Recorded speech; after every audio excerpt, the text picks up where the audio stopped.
오늘의 말씀을 읽도록 하겠습니다. 오늘 우리가 함께 나누실 말씀은 로마서 8장 29절부터 39절까지의 말씀입니다. 신약성경 250쪽입니다. 로마서 8장 29절에 39절까지의 말씀, 우리 다 같이 함께 한 목소리로 합독하시겠습니다. 하나님이 미리 아신 자들을 또한 그 아들의 형상을 본받게 하기 위하여 미리 정하셨으니 이는 그로 많은 형제 중에서 맏아들이 되게 하려 하심이니라. 또 미리 정하신 그들을 또한 부르시고 부르신 그들을 또한 의롭다 하시고 의롭다 하신 그들을 또한 영화롭게 하셨느니라. 그런즉 이 일에 대하여 우리가 무슨 말하리요?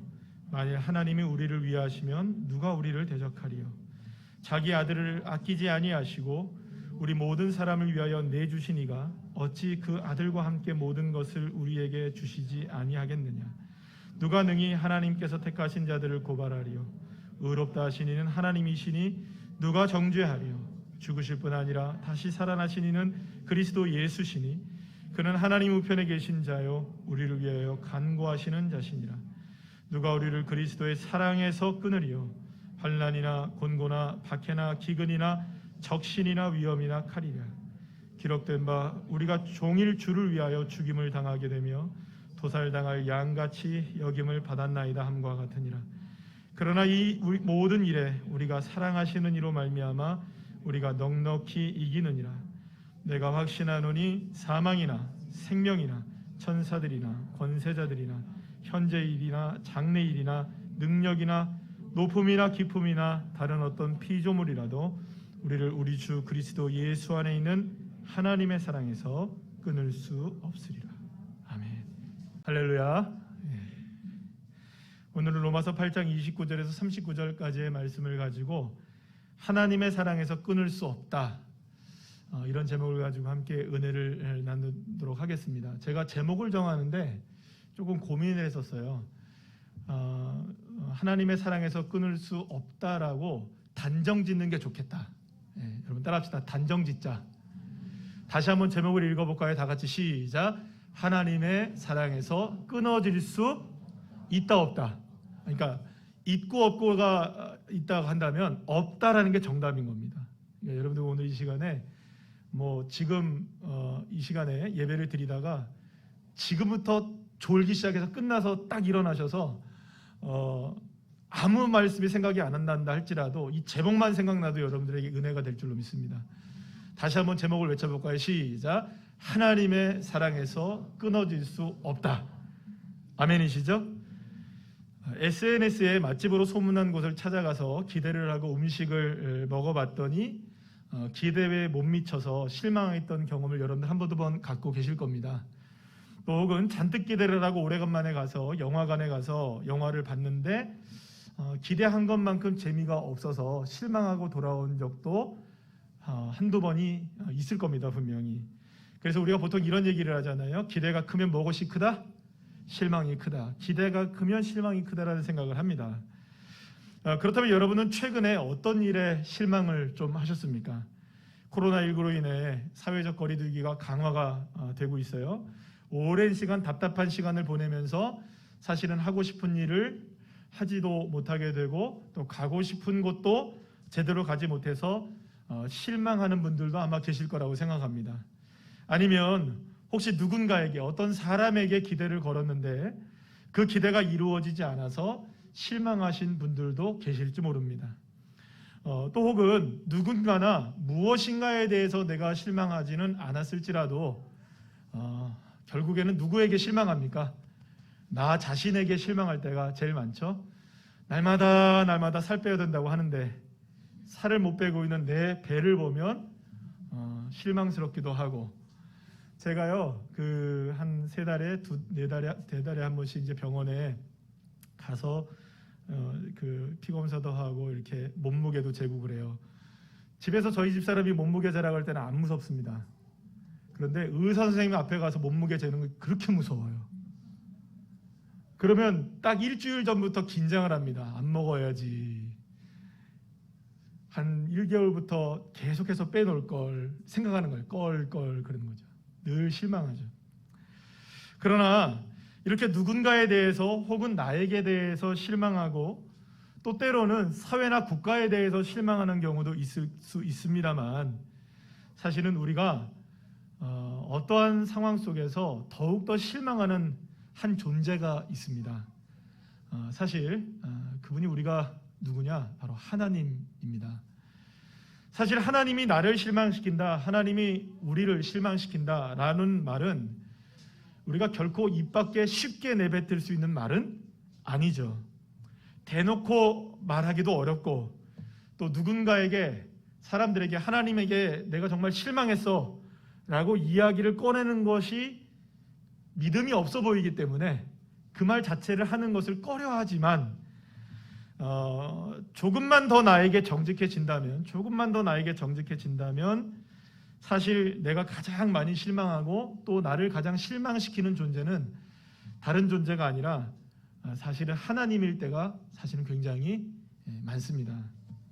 정말로 하나님이 살아계신다면, 정말로 하나님이 일을 행하시고 계신다면, 하나님이 정말로 사랑의 하나님이시라면, 하나님이 정의의 하나님이시라면, 정말로 하나님이 진실하신 하나님이시라면, 하나님에 대한 수많은 모습들을 여러분들 떠올려 보시면 하나님의 이미지는 늘 우리를 놀랍게 하고 경이롭게 하고, 위대하신 하나님, 또 힘과 능력이 한이 없으신 하나님, 광대하시고, 따라합시다, 대단하신 하나님. 그렇죠? 하나님은 대단하신 하나님이십니다. 말씀 한마디로 온 세상을 만드신 분이세요. 하나님은 이 세상을 창조하시는데, 그러니까 여기 있는 아름다운 꽃이 있잖아요. 이 아름다운 꽃을 만드시는 데 있어서 손가락 하나도 까딱하지 않으시고 만드시는 분이세요. 여러분들, 우리가 이걸 만약에 종이접기로 이걸 만들어낸다고 생각해 보세요. 너무너무 힘들겠죠. 이걸 어떤 방식으로든 사람이 이걸 만들어낸다고 하면 얼마나 힘들겠어요. 하나님은 손 하나 까딱 안 하시고 무엇으로 만드십니까? 말씀 한마디로 만드실 수 있는 능력의 하나님이시라는 거예요. 바다를 가르시기도 하시고요. 여러분들, 태양아 멈춰라 하면 뭐가 멈춥니까? 하나님이 태양도 멈추게 하세요. 또 비를 멈추게도 하시고 비를 내리게도 하시고, 나라와 민족을 다스리시는 분이 누구시냐? 하나님이시란 말이죠. 하나님에 대해 우리가 알고 있는 이미지들은 사실은 우리의 가슴을 벅차게 해요. 정말로 위대하신 하나님이시고 놀라우신 하나님이시란 말이죠. 그리고 그런 하나님을 믿는 우리들은 언제나 그 놀라우신 하나님, 대단하신 하나님, 능력의 하나님, 힘이 많으신 하나님, 그 하나님의 역사하심과 능력을 내 삶에도 요만큼 나타내 주시기를 기대한다는 것입니다. 하지만 내 삶을 돌아보면, 내가 걸어왔던 삶의 발자취를 이렇게 되짚어보면, 그리고 지금 내가 겪고 있는 삶의 문제들과 아픔들과 헤쳐나가야 될 삶의 여러 가지 모습들, 슬픔들, 아픔들 속에 헤집고 찾아보고 또 찾아봐도 그 위대하시고 능력이 많으시고 기대가 크신 능력의 하나님, 내가 기대하는 그 능력의 하나님, 도대체 어디 계신지 모를 때가 너무나 많아요. 아니, 정말 하나님은 계시기는 한 건지, 정말 그런 능력을 가지고 계신 분이 맞는 건지, 심지어 우리가 이런 하나님에 대해서 의심이 들 때도 있는 것이죠. 그럴 때 우리는 누군가에게 외치지는 못하지만, 사람들 앞에서 우리가 대놓고 얘기는 잘 안 하지만, 우리가 마음속에서 이렇게 외칠 때가 한두 번이 아닙니다. 하나님 당신께 실망했습니다. 도대체 하나님 어디 계십니까? 제가 실망이라는 단어를 위키백과에서 찾아보니까 이런 내용이 나와 있어요. 한번 같이 한번 읽어볼까요? 이렇게 나와 있습니다. 시작. 어떤 생물이 기대하고 있던 것, 특히 자신에게 득이 되는 일이 일어나지 않을 때 느끼는 감정이라고 설명되어 있더라고요. 그러니까 보통의 경우 기대했던 것보다 나쁜 결과가 나왔을 때, 나에게 좋은 결과가 나오지 않았을 때 일어나는 감정이 어떤 감정이라고요? 실망하는 감정이다. 자, 그렇다면 여러분, 우리가 보통의 경우 실망하지 않으려면 어떻게 하는 것이 좋을까요? 실망하지 않으려면, 아까 전에 우리가 얘기했잖아요. 기대가 크면 무엇이 많다? 실망이 크다라고 얘기했잖아요. 그러면 실망을 크게 하지 않으려면 기대감을 어떻게 하는 겁니까? 낮추는 게 좋겠죠? 자, 그러면 여러분 생각해 보세요. 기대감을 낮추는 것이 일방적인 방법이라고 얘기할 수 있어요. 실망하지 않는. 자, 그렇다면 내가 만약에 하나님에 대해서 실망을 했다면 그렇다면 어떻게 해야 될까요, 여러분? 하나님에 대한 기대치를 낮추면 되는 것일까요? 더 이상 하나님을 신뢰하지 않으면 그러면 우리가 하나님에 대해서 실망하지도 않게 될 것일까요? 그러나 여기에는 매우 위험하고 독선적인 자기중심과 이기적인 생각이 자리 잡고 있다는 것을 알게 됩니다.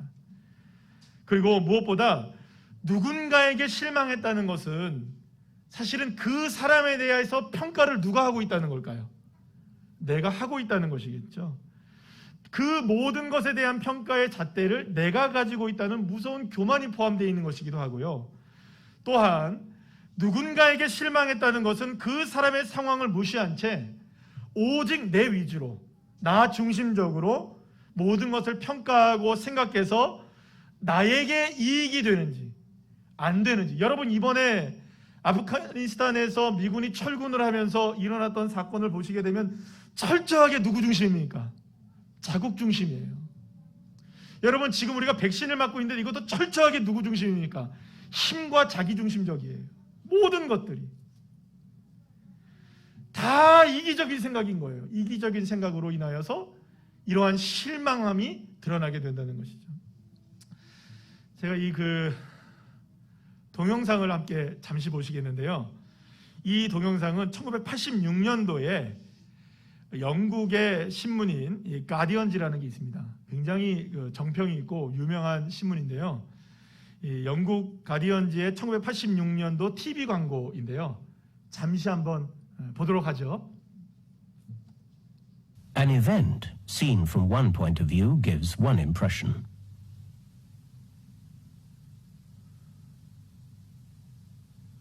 Seen from another point of view, it gives quite a different impression. But it's only when you get the whole picture you can fully understand what's going on. 다시 한 번만 보여주시겠어요? 처음부터 한 번만 다시 한번 볼게요. 영어여서 여러분들 잘 들리시죠? 다 아셨을 거예요, 그죠? 근데 우리 영어 공부하는 셈 치고 이게 뭐 설명되고 해석된 게 없어서 그냥 바로 이제 가디언즈에서 들어가서 제가 본 거여서 다시 한번 보여주세요. An event seen from one point of view gives one impression. 어떤 일이 벌어진 거예요, 지금. 근데 한 관점으로 지금 보고 있는 겁니다. 한 사람이 막 달려갑니다. 도망치듯이. Seen from another point of view, 다른 it gives quite a different impression. 어떤 신사에게 달려가서 가방을 뺏는 것 같아 보여요, 그죠? But it's only when you get the whole picture you can fully understand what's going on. 위에서 공사장에서 떨어지는 것을 발견하고 이 신사를 구원하는 거죠. 사실 이 짧은 영상에서 이 달려오는 이 사람에 대하여 여러 가지 각도로 생각하고 분석할 수는 있을 거예요. 보는 사람의 입장마다 이 달리는 사람을 평가하는 것도 제각각일 수도 있다는 거예요. 그래서 여기서 원래 제목이 포인트 오브 뷰예요. 관점에 대한 부분. 그러나 부인할 수 없는 한 가지가 있어요. 결코 이 사람은 단지 첫 번째 장면처럼 도망치려고 했던 사람도 아니고 두 번째 장면처럼 신사의 가방을 훔치려고 했던 사람도 아니라는 것이죠. 이 사람이 그토록 갑자기 골목에 들어서면서부터 빠르게 달렸던 한 가지 이유는, 그렇게 신사의 몸을 밀치게 되던 한 가지 이유는 공사장에서 위에서 무엇인가 그 사람 머리로 떨어지고 있었기 때문이었던 것이죠. 그 밑을 지나가고 있었던 신사를 구해내기 위해서 이 청년이 달려가고 있었던 것입니다. 하지만 여러분, 이 첫 번째 장면을 보세요. 이 첫 번째 장면만 본다면 우리는 달리는 이 사람에 대해서 실망할 수 있습니다. 왜냐하면 저 뒤에 있는 자동차에서 무엇인가 사람들이 보고 있잖아요. 그러니까 결국 이 사람은 무엇인가 잘못해서 도망치는 사람이라고 생각할 수 있는 거예요. 아, 저 사람은 범죄자일 수 있겠구나. 두 번째 장면 역시 마찬가지입니다. 정말 오해하기 딱 좋은 장면이죠. 이것만 봤다면 누가 봐도 신사의 가방을 훔치려는 모습으로밖에 보일 수 없기 때문이죠. 사랑하는 여러분, 제가 오늘 이 동영상을 여러분들과 함께 나누고 이 장면을 함께 보게 되는 이유는, 오늘 설교를 이어가면서 이것을 보게 되는 이유는 딱 하나입니다. 따라합시다. 아직까지 실망하기 이르다. 왜냐하면 세 번째 장면이 있기 때문이에요. 세 번째 장면 보여주세요. 세 번째 장면이 저와 여러분에게도 남아있기 때문인 것이죠. 자, 그렇기 때문에 오늘 이 시간 하나님에 대해 실망하신 분이 계시다면 이제부터는 바라보는 관점을 좀 바꾸시기를 축복합니다. 내 기준과 내 관점이 아니라, 내 형편과 사정에서가 아니라 지금도 나를 향해 달려오고 계시는 주님의 관점에서 나의 인생을 바라볼 수 있는 믿음의 눈이 저와 여러분에게 열려지시기를 간절히 축원합니다. 그래서 사도 바울은요, 오늘 본문에서 우리의 관점이 우리의 눈이 아니라 하나님의 시선이 되기를 가장 먼저 원했던 것입니다. 그런데 여러분, 하나님의 시선이 되어야 될 사람들이 누구냐? 바로 여러분들, 저와 여러분인 것이죠. 그런데 하나님께서 누구를 선택하시느냐? 그렇게 한 사람을 선택하시고 그 한 사람을 어떻게 이끌어 가시는지에 대한 부분을 오늘 본문에서 설명합니다. 로마서 8장 29절 30절 말씀 우리 다 같이 한번 읽어볼까요? 시작. 하나님이 미리 아신 자들을 또한 그 아들의 형상을 본받게 하기 위하여 미리 정하셨으니 이는 그로 많은 형제 중에서 맏아들이 되게 하려 하심이니라. 또 미리 정하신 그들을 또한 부르시고 부르신 그들을 또한 의롭다 하시고 의롭다 하신 그들을 또한 영화롭게 하셨. 아멘. 이 말씀은요, 보통 우리가 따라합시다. 구원의 여정, 성도의 견인, 이런 말로 쓰고 있는, 신학적으로 본다면은 구원론에 있어서 굉장히 중요한 한 부분이라고 말할 수 있어요. 그런데 여기서 중요한 것은 뭐냐 하면, 미리 아신 자들, 미리 정하신 하나님의 사람들을, 그러니까 하나님의 자녀로 부르시고 하나님이 정하신 하나님의 백성들은 끝까지, 끝내 어떤 일이 있다 할지라도 반드시 어떻게 만드시고 마신다? 따라합시다. 영화롭게 하신다. 끝내 반드시 마지막에는 우리를 어떻게 하신다고요? 영화롭게 하신다는 겁니다. 그러니까 하나님의 구원하심은 결코 어떤 형편과 상황이 우리에게 다가온다 할지라도 중단되거나 포기되거나 단절되는 일이 일어나지 않는다.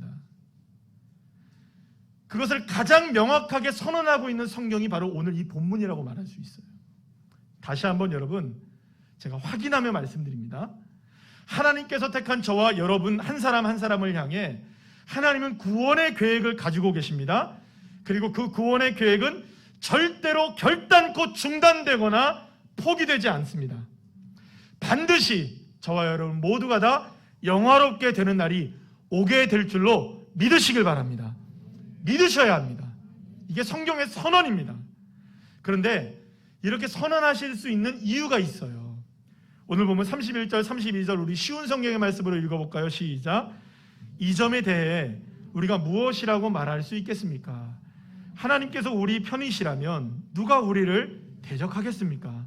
자기 아들까지도 아끼지 않고 우리 모두를 위해 내어주신 분께서 그 아들과 함께 우리에게 모든 것을 은혜로 주지 않으시겠습니까?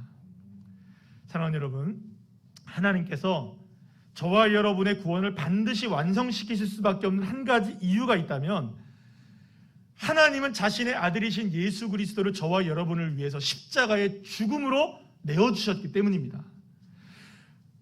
자신의 아들을 아끼지 않고 우리를 위해 내어주신 분이 어떻게 우리를 포기하실 수가 있겠느냐? 여러분, 이렇게 생각해 보십시오. 여러분들의 전 재산, 모든 것들을 다 합친다고 했을 때 여러분들의 자녀와 바꾸시겠습니까? 왜 못 바꾸시죠? 내 전부니까요. 근데 주님이 그걸 포기하셨다고요. 누구 때문에? 저와 여러분 때문에. 그것을 버리시고 저와 여러분을 얻으셨다고요. 그러니 여러분, 하나님이 우리에게 구원을 이루시기까지 못하실 게 무엇이고 안 하실 게 무엇이라는 것이냐. 나를 구원하시기 위해서 아들을 아끼지 않고 우리를 위해 내어주신 주님께서, 하나님께서 우리에게 모든 것을 은혜로 안 해주실 이유가 없다. 이것이 바울의 선언인 것입니다. 이렇게 확실한 이유를 제시한 바울은 이제 우리가 당면하고 있는 우리의 현실적인 문제들을 이야기합니다. 다시 한번 말씀드립니다. 구원은 끊어질 수 없습니다. 반드시 영화롭게 됩니다. 왜냐하면 예수님이 보증이 되신 거예요. 보증이 있다는 거예요. 그리고 이제 사도 바울은 우리의 현실을 얘기해요. 높아심에 다시 얘기합니다. 선언은 매우 중요합니다. 이건 믿으셔야 하는 겁니다.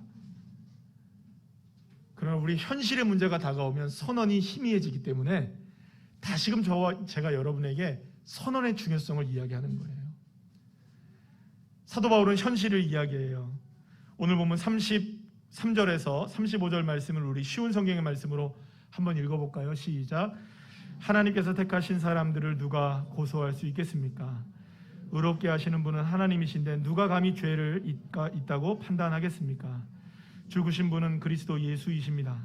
그분은 죽으셨을 뿐만 아니라 다시 살아나 하나님의 오른편에 앉아 계시면서 우리를 위해 중보기도를 하고 계십니다. 누가 우리를 그리스도의 사랑에서 끊을 수 있겠습니까?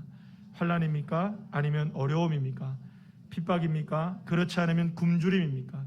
헐벗음입니까? 위험입니까? 아니면 칼입니까?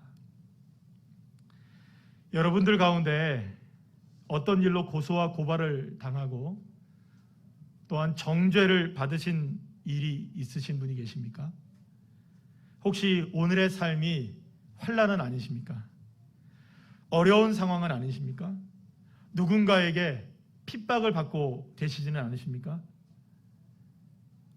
금전의 문제로 힘겨워하고 여러분 계시지는 않으십니까? 무엇인가로부터 위험을 당하고 계시는 분은 계시지 않으십니까? 심지어 목에 칼이 들어오는 것과 같은 이 끔찍한 상황에 놓이고 계신 분은 계시지 않으십니까? 그런데 바울은 우리가 겪을 수 있는 현실을 이야기를 여기서 멈추지 않습니다. 오늘 보면 36절 말씀을 한번 다 같이 한번 읽어볼까요? 쉬운 성경입니다. 성경에 기록된 것처럼 우리는 하루 종일 주님을 위해 죽음에 직면하고 있습니다. 우리가 도살당할 양과 같은 대접을 받았습니다. 마치 도살장에 끌려가 죽임을 당할 운명에 처한 양과 같은 신세가 우리의 삶의 모습이라는 것입니다. 그런데 여러분, 성경에 기록된 것처럼이라고 얘기하는 오늘 36절의 말씀은 원래 원본이 어디에 있느냐? 시편 44편에 나오는 이야기입니다. 그런데 시편 44편의 이야기에서 시인은 더욱더 적나라하게 이야기를 해요. 자신이 경험한 삶을. 시편 44편 9절에서 15절까지의 말씀을 우리 쉬운 성경의 말씀을 한번 읽어볼까요? 시작. 그러나 지금은 주께서 우리를 버리시고 부끄러움을 당하게 하셨습니다. 주께서 우리를 원수들에게 쫓기게 하시니 원수들이 우리의 모든 것을 빼앗았습니다. 주께서 우리를 잡아먹히는 양처럼 내버려 두시고 여러 나라 가운데 우리를 흩어 놓으셨습니다. 주는 주의 백성을 헐값에 파셨습니다. 아무런 이익도 없이 내다 파셨습니다. 주께서 우리의 이웃 나라들에게 조롱거리가 되게 하시니 그들이 우리를 깔보고 비웃습니다. 주께서 우리를 다른 나라들의 농담거리가 되게 하시니 그들이 우리를 향해 고개를 젓습니다. 내가 온종일 부끄러움을 당하고 삽니다. 창피해서 얼굴을 들 수가 없습니다. 시인이 얘기하는 게 뭔지 아시겠어요? 하나님, 어떻게 나에게 이러실 수가 있으십니까? 하나님, 나 정말 하나님께 실망했습니다. 도무지 하나님 때문에 부끄러워서 얼굴을 들고 다닐 수가 없습니다. 창피해서 살 수가 없습니다. 하나님, 나에게 해주신 것이 무엇입니까? 이렇게 조롱거리가 되게 하실 것입니까? 이렇게 잡혀가서 도살당하는 양처럼 나를 그대로 내버려 두실 겁니까? 하나님, 도대체 어디 계십니까? 나 하나님을 외치다가 이제는 부끄럽습니다. 창피합니다. 시인의 고백이 여러분 너무하다고 생각하십니까? 시인의 고백과 사도 바울이 이야기한 우리들의 상황이 우리들의 모습과는 전혀 다르다고 생각하십니까? 사실 그렇지 않습니다. 우리가 살아가고 있는 삶의 모습과 모양, 우리 유아 유치부 아이들이, 우리 초등학교 아이들이, 중학교 아이들이, 고등학교 아이들이, 대학교 청년들, 직장인들, 나이 많으신 분들, 모든 세대들이 다 모습과 상황은 조금씩 달라도 바울과 시인이 고백한 우리들의 삶의 모습은 그다지 크게 다르지 않습니다. 그래서 우리는 실망합니다. 하나님께 대해서 실망하고 또 나에게 대해서 실망합니다. 더 이상 하나님을 믿고 따르는 것이 버거워지기도 합니다. 하나님은 저 높은 하늘에 계셔서 이 낮고 낮은 이곳에 있는 힘겹게 살아가는 내 인생 돌아보지 않으시는구나, 거들떠도 보지 않으시는구나, 그렇게 생각할 때도 있습니다. 사랑하는 여러분, 그러나 오늘 본문에서 사도 바울은 우리를 향해서 그렇지 않다, 아니다, 절대로 하나님은 그런 분이 아니시다, 그걸 외치고 있는 것입니다. 환난이나 곤고나 핍박이나 박해나 기근이나 헐벗음이나 위협이나 심지어 칼이 우리 목에 다가오는 상황이 있다 할지라도, 그렇게 해서 하나님에 의해 버림을 받았다고 생각되는 그런 상황 가운데 우리가 처해 있다 할지라도, 그러한 상황에서라도 절대로 결코 어떠한 상황에서도 그리스도 예수 안에 있는 하나님의 사랑에서 우리는 끊어질 수 없다. 끊어질 수 없다. 바울은 확신에 차서 이야기합니다. 오늘 본문 37절 39절 쉬운 성경의 말씀 다 같이 읽어볼까요? 시작. 그러나 우리는 우리를 사랑하신 하나님을 힘입어 이 모든 것을 이기고도 남습니다. 나는 확신합니다. 죽음이나 생명이나 천사들이나 하늘의 권세자들이나 현재인이나 장래일이나 어떤 힘이나 가장 높은 것이나 깊은 것이나 그 밖에 어떤 피조물이라도 우리를 우리 주 그리스도 예수 안에 있는 하나님의 사랑에서 끊을 수 없습니다. 할렐루야. 우리는 그 어떠한 경우에라 할지라도 하나님의 사랑에서 끊어질 수 없다. 하나님의 사랑에서 끊어질 수 없다. 사랑하는 여러분, 이 놀라운 하나님의 사랑을 믿으시길 바랍니다. 하나님에 대하여 실망하지 마시길 바랍니다. 실망하기에는 이릅니다, 여러분. 아니, 실망할 이유가 없습니다. 지금 하나님은 저와 여러분을 향해 우리가 볼 수 없는 곳에서, 보이지 않는 곳에서 손길로 역사하고 계시기 때문입니다. 때로는 여러분, 주위를 둘러보면 아무도 없는 것 같을 때가 있어요. 세상이 온통 거짓과 속임수로 가득 찬 것처럼 보일 때가 있습니다. 어디로 가야 할지, 무엇을 해야 할지, 정말로 이 세상의 거대한 폭풍을 나 혼자만 당하고 있는 것 같은 그런 생각이 들 때도 있습니다. 너무 힘들고 너무 외롭고 어찌해야 할지 모를 때, 어떻게 할지 모를 때. 제가 지난주 수요일 날 저녁 예배를 마치고 나서 집에 갔는데 갑자기 열이 나요. 괜찮았거든요. 아무렇지도 않았는데 수요 예배를 마치고 나서 집에 가서 갑자기 열이 나는데 갑자기 37.5가 나오더만 38도가 나와요. 정말 앞이 캄캄해지더라고요. 여러분, 열이 나면 무엇으로 의심이 되어지지요?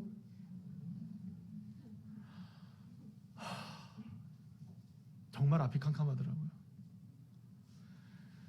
수요일 날 나오신 분들하고 오래간만이라고 다 악수하고 막 할렐루야 그러고 막 또 그날 또 설교도 또 막 했어요.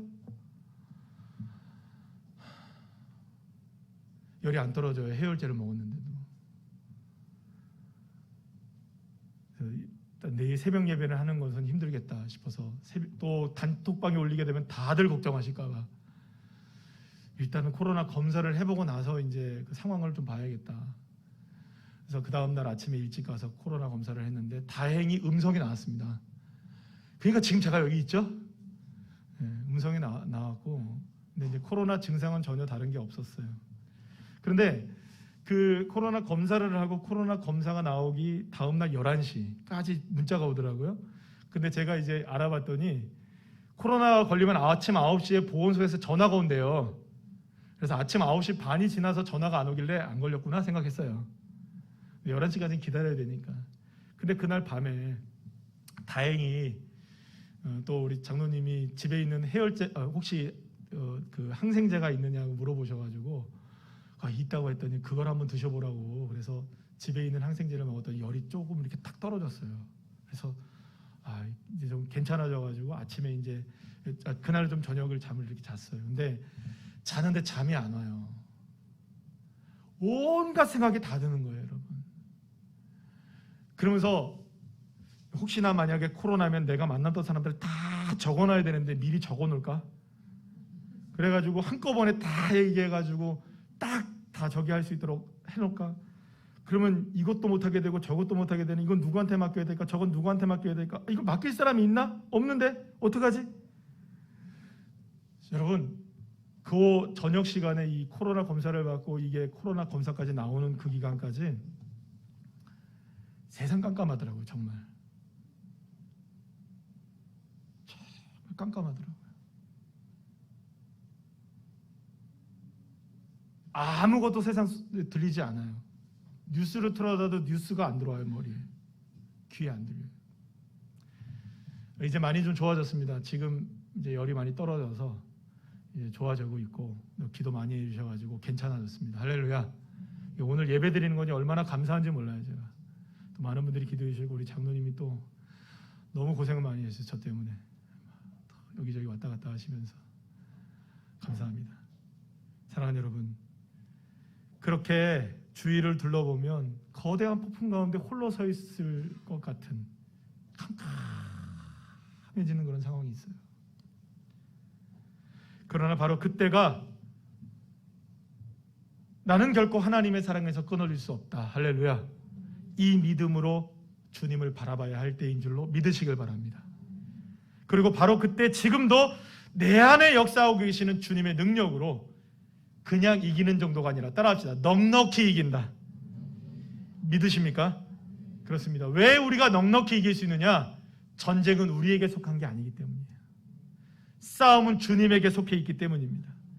그래서 우리는 넉넉히 이기는 자, 여유롭게 승리하는 거예요. 막 이렇게 막 타이트하게 이기는 게 아니라, 따라합시다, 여유롭게 이기는 자. 믿으십니까? 우리와 함께 계셔서 우리에게 역사하시는 그 주님의 놀라운 사랑은 영원하시고 우리를 넉넉하게 이기게 하시는 하나님이시기에, 그리고 그 하나님이 나와 함께 하시기에 우리는 이길 줄로 믿습니다.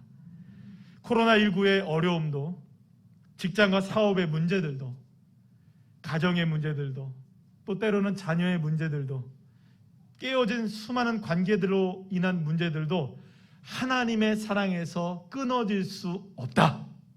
믿으십니까? 수많은 각종 질병에 대한 두려움도, 우울증과 반복되는 싸움, 잠 못 이루는 밤, 어려움, 고통, 실패함, 그리고 또 우리가 떨어지는 것, 수많은 어려운 일들, 그런 많은 일들 속에서도 우리를 하나님의 사랑에서 끊어질 수 없다. 믿으십니까? 여러분, 아프가니스탄에 뭐 어떤 일이 일어나고 텔레반이 이렇게 득세를 하고, 뭐 북한의 문제, 중국의 문제, 그리고 또 우리나라의 정부에 대한 문제, 대통령, 정치인들, 심지어 수많은 권세자들이 우리에게 다가온다 할지라도 저와 여러분을 향하신 하나님의 사랑에서 그 무엇도 끊어질 수 없게 하시는 줄로 믿으시면 아멘 합시다. 그래서 하나님의 사랑에서 끊어질 수 없다는 이 믿음을 가진 사람, 그 사람이 진정한 승리의 사람입니다. 따라합시다. 하나님의 사랑에서 끊어질 수 없다. 다시 한번 시작. 하나님의 사랑에서 끊어질 수 없다. 할렐루야. 이 믿음으로 승리하는 주의 자녀들 한 분 한 분들 다 되시기를 간절히 축원합니다.